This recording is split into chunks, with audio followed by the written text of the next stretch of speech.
Hello, happy August. Today I have my July reading wrap up. It was a great reading month for me. I ended up reading 13 books.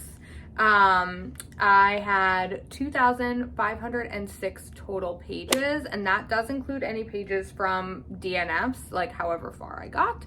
So that includes those as well. I read for a total of 44 hours and 1 minute, and I track my reading time using the Bookly app, and I've talked about it in another video here as well. But that is my favorite reading tracker, but then I also use Goodreads for like all the other stuff. I wanted to quickly talk about my rating scale. I use a Compile spreadsheet, which I've shown in previous videos, from G at Book Roast, which basically takes into account 6 different aspects of the book: character, atmosphere, writing, plot,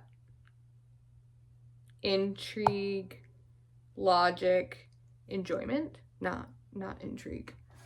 Interest, maybe it's interest. Hold on, let me look. Now I forgot.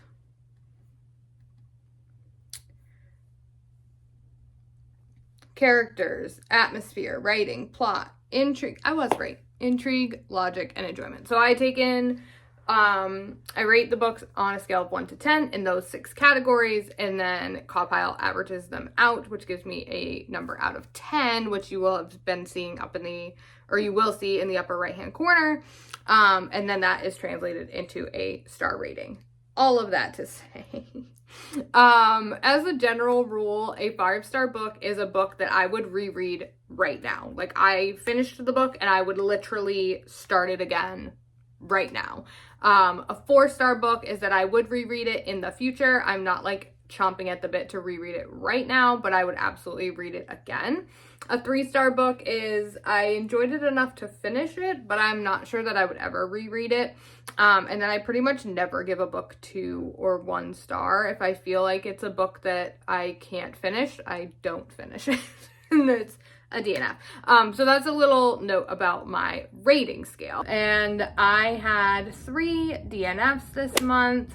I borrowed 5 books from KU, 5 books from my library, and 3 of them I already had on my Kindle. And I read from 10 new to me authors this month, which is really mind-blowing. And a lot of that comes from my self-destructing scoop series. If you've been curious about this big jar that's in the back, I did just post that video, and I will link it here as well if you want to check that out. But I think that's a big proponent for why I had so many new to me authors, because I had that first episode going. And since I had 10 new authors, that means I read from 3 authors that I have already read previously. So still supporting those backlists where I can. So now that we've got the stats out of the way, let's chat about the book. So for 5-star reads, I had 2 in July. The first was This Mad Violet Sky by Christina Lauren. Hopefully I'm saying that right. I don't actually know if that's how you say it.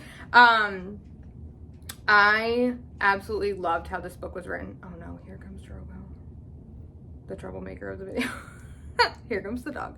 I absolutely loved how this book was written. It's very clear that she also writes poetry. Her writing style is very poetic. The words are beautiful. It just reads so lovely, and I absolutely appreciated every moment of that. She was a new author for me this month, and I'm so glad I finally got to read something from her. So this story follows Sky and Violet, and they are at they like get reunited at this hotel. I don't remember I want to say it's the Andromeda, but I don't think that's right. Anyway, that's irrelevant. So they reunite at this hotel that they like their families always used to vacation at when they were growing up, because her brother and his sister are getting married, and so that's why they're both there, and they're there for the wedding. They haven't seen each other in several years, and you kind of get an idea that something happened that like made them fall out of touch, but that they were into each other back in the day. I do also want to say this is more of a clean coming of age story. I'm pretty sure Violet's like 17, so they are younger, so this is definitely not a smutty read by any means, but I highly recommend it because it is beautiful. So they were inseparable, they're now like reunited. He's got a girlfriend, and it's just basically them like reconnecting. I guess you could call it sort of like a second chance romance, but the romance is definitely not as prevalent in this story. It's definitely more of like a coming of age. Like I said, there is a lot of grief in this story, so definitely go into it knowing that there's a lot of grief. There's a lot of talk of loss of a family member, and so that is a big kind of hurdle that these two characters are getting over together. But I highly recommend it, and the cover is gorgeous. So my second 5-star read of July, this one might be a little controversial because I haven't heard many people saying that they enjoyed this book, but my second 5-star read of July was Leather and Lark by Brynn Weaver. This is the second book in the Ruinous Love trilogy. It follows Lachlan, who is the brother of the male main character in Butcher and Blackbird, and the best friend of Sloane, the female lead in Butcher and Blackbird, and her name is Lark. And it definitely still has that like unaliving vibe. They first meet when Lark has killed someone, and Lachlan is called as like a cleaner to come like clean up the crime scene, and then they reconnect like months later and find out that they know each other through their mutual friendship. This one is a marriage of convenience as well, so that was very fun. I love that kind of twist. I think my favorite part of this book was Lachlan's response to how dark Lark got. Lark and Lachlan is hard to say, like back to back. Like Lark is very much like the girly girl kind of vibe, and like she's unaliving people and then like making them into art projects, and Lachlan is like, what the hell are you doing?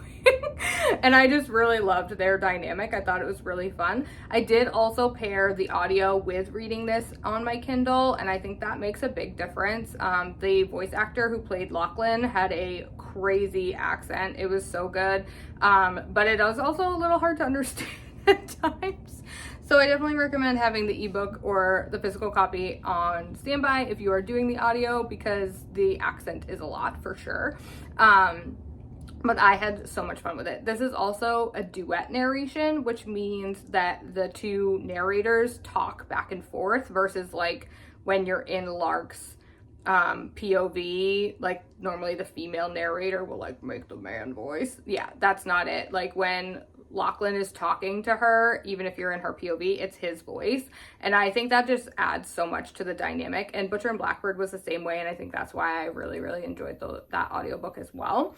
There's a huge list of trigger warnings in the front of this book, and I guarantee you every single one of those is in there, so please heed that. But also, like, it was so much fun, and I really enjoyed it.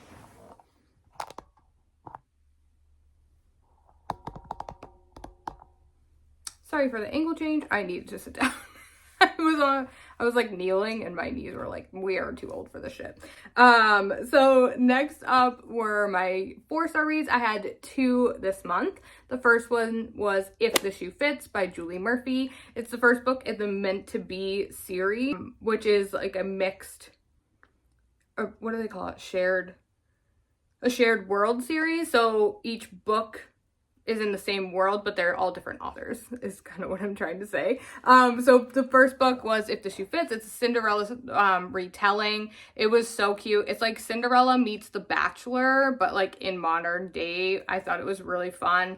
We're following Cindy. Yep, Cindy. And like, get it? Cinderella. Yeah, anyway. Her stepmom runs this like TV producing company, and she puts on this show. I think it's called like Before Midnight, maybe. I know it has midnight in the show title somewhere. And like 2 of their girls get like sick or something or back out, and so they need to fill the spots for this show. And then Cindy and her two stepsisters end up going on the show as contestants. Her stepsisters are they're not twins, they're like 9 months apart, but everybody thinks they're twins. And so they end up like being added to the cast of the show, and she ends up finding out that Henry, the bachelor guy, she actually met on the plane, like on her way home. It was really, really cute. I had a lot of fun with it. I love a good retelling. I always love to see all the like Easter eggs from retellings like sprinkled in. Like, I just think that that's so cute. Like the mouse from Cinderella's name was like Gus, and there's like a character in there that's called Gus. Anyway, it was really, really cute. I had a lot of fun. So I definitely recommend this one for sure. I gave it 4 stars. And my other 4-star read for the month was The Soulmate Equation by Christina Lauren. I've read so much Christina Lauren. This is the first year I've ever read Christina Lauren, and I've been like demolishing their backlist so hard.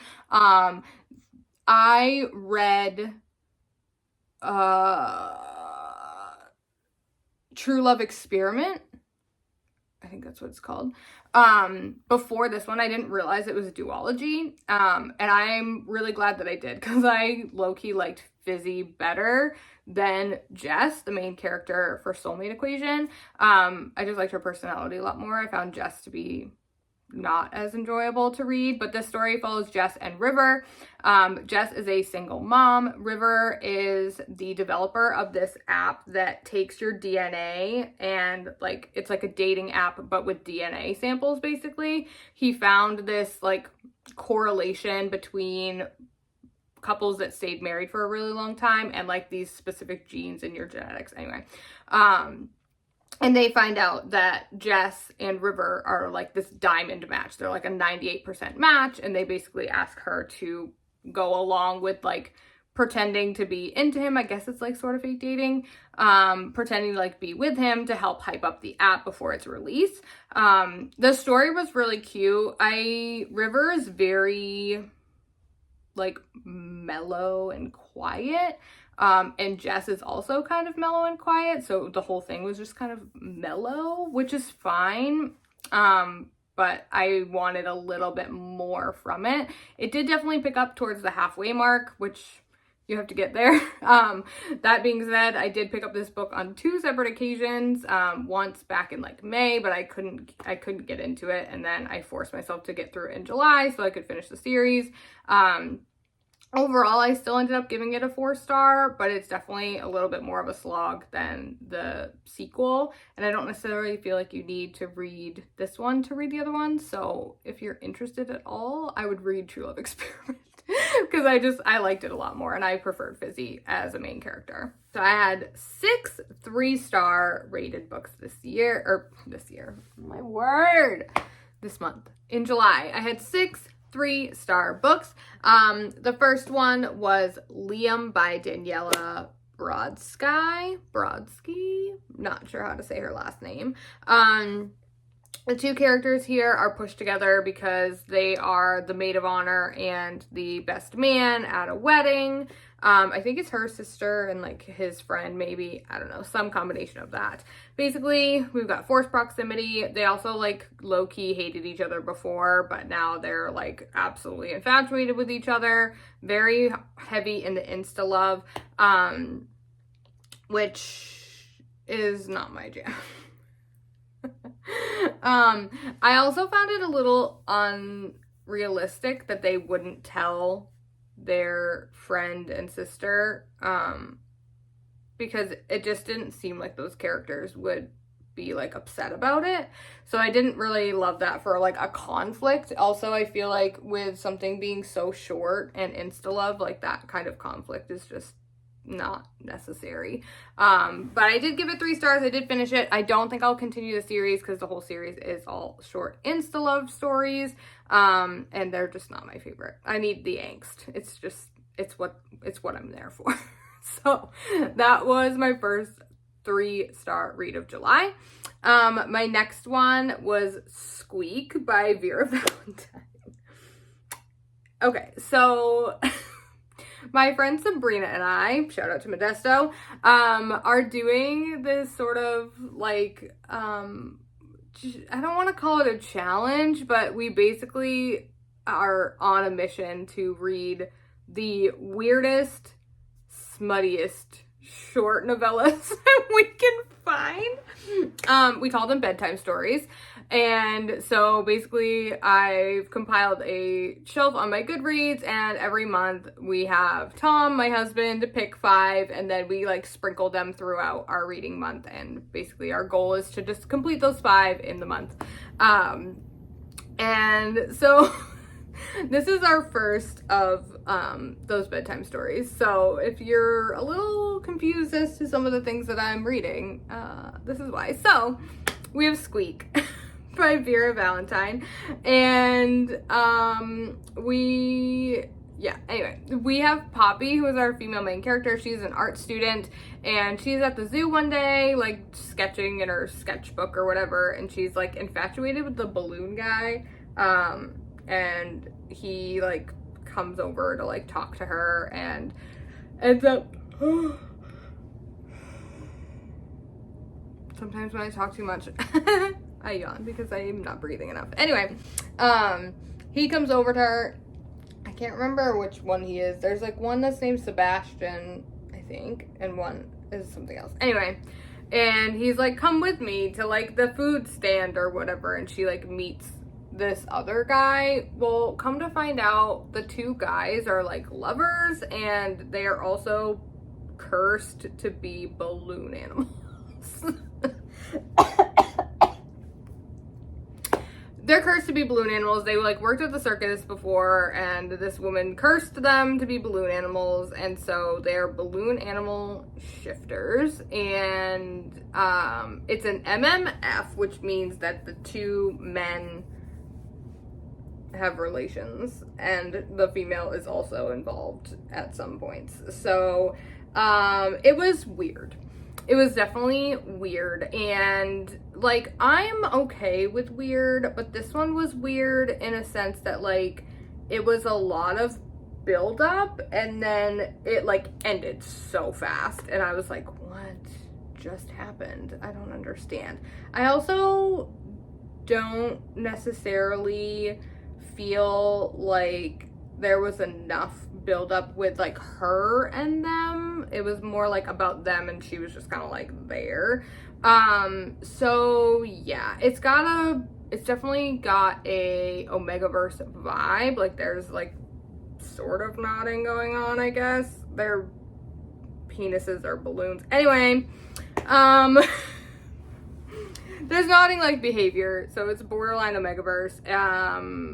It's first in a duet, but again, I didn't feel like the ending was well done, and so I don't think I'll be reading the Squeakquel, which is literally how it's written. I'm sorry. I don't plan to read it, but it was fun. It was fine. 3 stars. My next 3-star was The Breakup Tour. I have to look down at my notes because this name is so long. By Emily Wibberley and Austin Siegmund Broca. I'm pretty sure they're married. I'm not going to lie. I picked this book because it gives straight up Taylor Swift vibes. Like between the cover and like the story, it's literally about a girl. Actually, I think the covers are over here. I don't know, wherever they are. It's about a girl who like wants to become a singer, and she's like with this guy, and then she's like, let's go do like this musical thing, and he's like, I need to stay here and help my family. And so she's just like, deuces, I'm going anyway.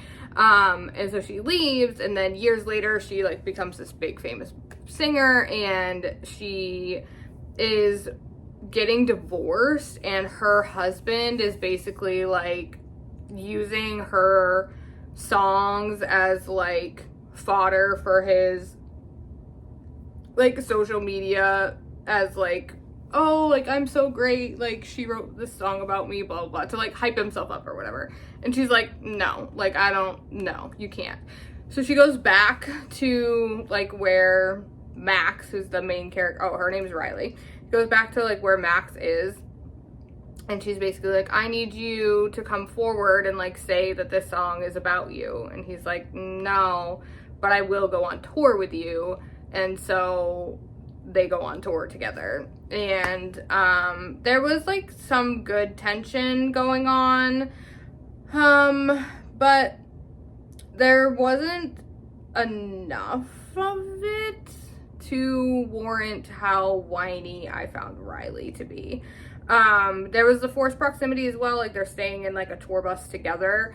But Riley was just, I felt like she was in this place where she was not going to do anything if it meant that she couldn't be like a rock star. And I get it, like going for your dreams and what have you, but I just felt like he was giving up everything to be with her, and she was just like, yeah, you have to. And I didn't love that. So, overall, it wasn't terrible, but yeah, the romance fell a little bit flat, so I gave it 3 stars.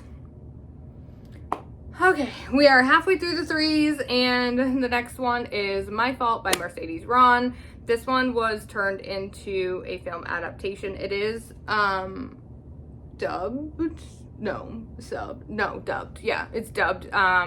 It's in a different language, but you can watch it with English speaking if you so choose, or you can watch it with subtitles if you would like. I believe it's still on Amazon. I believe it's in Amazon. Anyway, I really enjoyed the movie. I had already watched it. And you're following Noah and Nicholas. Noah is moving in with her mom and her new stepdad, and Nicholas is her new stepbrother. Before I talk too much about this, I do also want to add that Noah is 17 and Nicholas is 20. So there is that as well, but he is her stepbrother, and it is a stepbrother romance. Her and her mom were abused by her dad, and so they are like kind of recovering from that and learning how to like trust and love again. And their Nicholas is kind of just a dink, but I mean, he comes around eventually. So there is a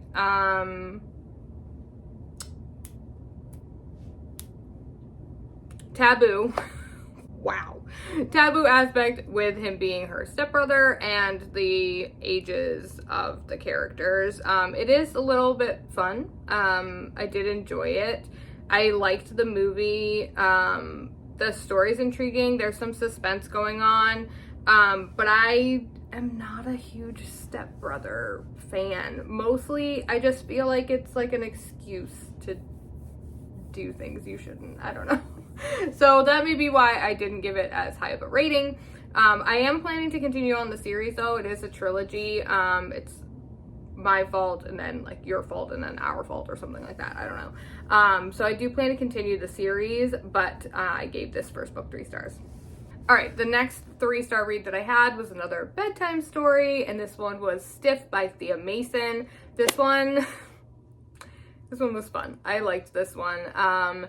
It's about this guy named Richard, and he's in like 14th century or whatever, and he's like a wicked womanizer, and so he ends up being cursed to please women forever, and basically gets turned into a dildo. And so fast forward to like the future, we meet Felicity Stiff, which is her name, and she is like she's writing a book about like female orgasms or like some sort of female pleasure, whatever. Anyway, so her agent like gives her this box of sex toys, but like in it is like a bunch of these like weird ones from like ancient times so that she can use them for research.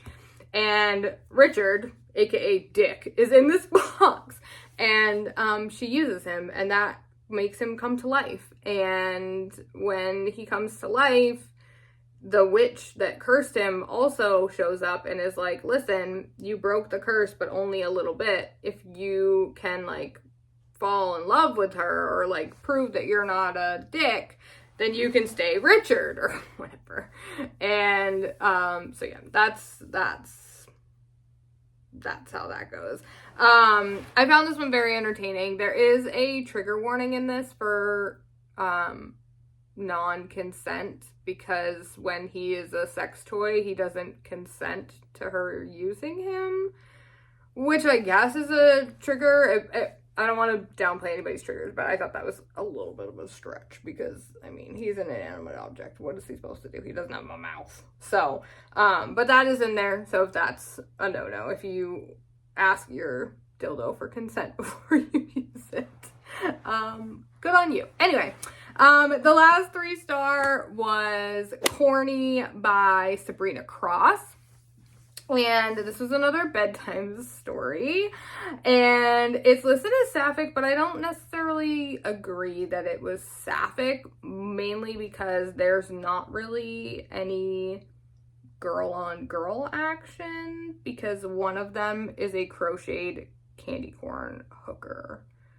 So I don't necessarily know what gender that would be. Basically, we have Clover and some of her friends, and they are trying to find love. And so they do this like love spell thing, and it backfires, and they end up with this demon possessing a crocheted candy corn hooker toy that Clover makes as like her business. And Candy, who is the candy corn demon, she's like a succubus, I believe, so she feeds off of like lust and love lust and like sexual energy. And so she's just like, yeah, touch yourself again, like while I watch. It's weird. Anyway, I could appreciate this as a knitter. I love yarn, and I could totally appreciate that there was that. It was fun. I will continue the series because there's somebody gets a teddy bear, somebody gets an octopus, and somebody has a werewolf, and I'm just intrigued to figure out how those are all going to fit together. So yeah, I'll definitely be continuing that series. All right, and for our DNFs this month, I had 3 DNFs. The first one was Asking for It by Lila Pace. I was really excited for this one because CNC, or consensual non-consent, is usually a kink that I like to see in books, but unfortunately in this one it was just not done well. Instead of it being like a kink awakening or like, oh, I actually kind of like this, it was like, I want this type of thing, like I want people to grape me, and it was just like constantly the main character just being like, I just want someone to like do this to me, and I just struggled with that. I was like, all right, girl, like I get it, but get over it. It just pulled me out of the story too much. It felt like too much of a fourth wall break, and I just could not get past it. So I ended up DNFing this one. I don't remember the percent, but I'll put it over there so you can see it. The next DNF that I had was Praised by Cupid by S.R. Griffith. Okay, so I just didn't, and I know that a story like this is not believable, but I just did not believe that these 2 girls somehow got this giant Cupid statue into her apartment. Like there's no way, because it's like a full-size Cupid statue. Basically the general premise is that this friend gets this Cupid statue at like a garage sale and like puts it in her friend's room as like a joke, but then she like starts doing stuff to it, and that's as far as I got, because I was like, how did she even get it there? It makes no sense. So yeah, that I couldn't finish. But yeah, anyway, that was Praised by Cupid. No thank you. And the last DNF that I had was Wolf Hunted by Sadie Moss. I was already a little bit weary about this one because it was a wide choose romance, which is historically not my favorite, but it is paranormal. It does deal with shifters, so I was like, well, we'll give it a try. Unfortunately, the beginning of this one was just so slow. It was so drawn out, and I was struggling to keep my interest. I was just bored out of my mind. I didn't really understand what was happening. Like I knew that it was about shifters, but like I don't think she knew that she was a shifter, which is fine, but then it was just like a lot of confusing I don't know. I had no connection with her at all. And so I ended up DNFing that one as well. And that is all the books that I read in July. I hope you enjoyed this video and this quick little recap of what I've been reading. I would love to hear what your top rated book was for July. So drop your favorites in the comments below so that I can check them out. Have a wonderful rest of your day. Happy August, and I will see y'all very soon. Bye, guys.